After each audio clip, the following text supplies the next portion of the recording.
Hey everyone, welcome back to Corporate Decoder. Today we're diving into Lockheed Martin's latest proxy statement. It's like their annual report card, but instead of grades, we get to see how they're really doing and what's coming up. Get ready for some insights. You might even say we're about to lock in some knowledge.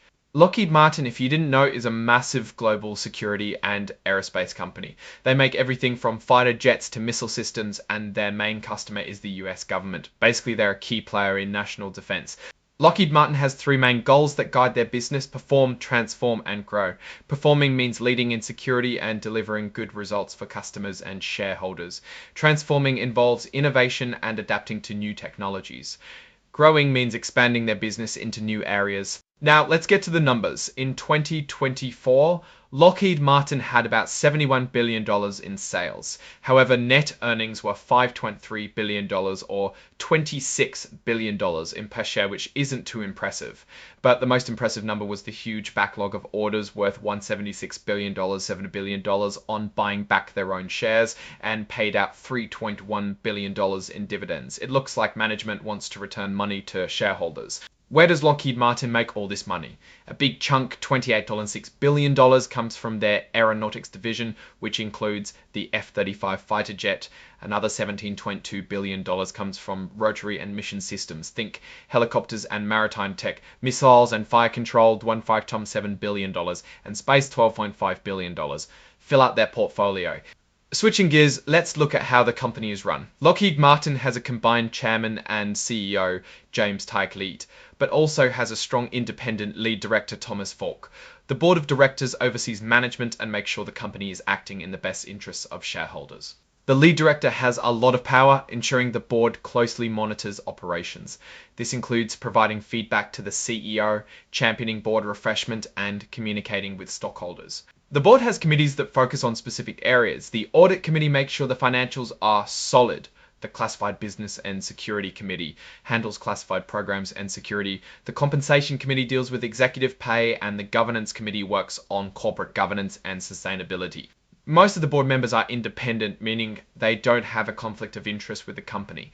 This is important for good governance. Directors are very engaged, as their attendance at board and committee meetings was basically 100% last year. Impressive. The board also keeps a close eye on risk, especially in areas like cybersecurity and artificial intelligence. They are even looking at how things like political activities and human rights could impact the company. Cybersecurity is a big deal, and the board gets regular updates on the company's defenses. Lockheed says their political activities align with their values. They lobby on issues related to their business like national defense and trade. Time for the candidates running for board of directors. There are 10 nominees, 9 of whom are independent. They have skills in areas like CEO leadership, military experience, and finance. 40% of the directors are veterans. The average director has been on the board for 6 years. You have directors with CEO experience, military experience, financial skills, and even sustainability and cybersecurity chops. It seems that most bases are covered here. The proxy statement includes a say-on-pay vote, where shareholders get to give their opinion on how the executives are being paid. Now we get to the complicated part, the pay versus performance section. This is where the SEC requires companies to show how executive pay lines up with company performance. It's not always a perfect reflection of what's really going on.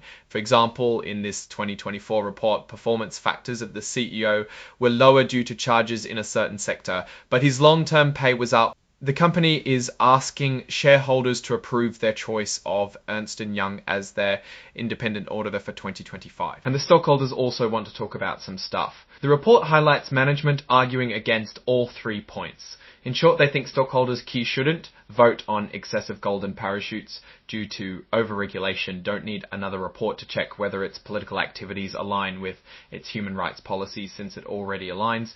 And if stockholders have changed their minds about that, they shouldn't need a report on hiring, recruitment discrimination, as they already avoid that. So what's the real story here? Lockheed Martin is a giant in its industry, raking in billions and securing its future with a massive backlog. However, there are warning signs. A few red flags here include some issues with performance and a long-standing relationship with their auditor, which can be a double-edged sword. The leadership team is experienced, but there could be more diversity, especially in terms of background. What they do well is have multiple skills across the team. Lockheed Martin, the performance, talent, and governance are all mostly there. It's a mixed bag. They are continuing to face serious risks and headwinds that will continue to affect the company.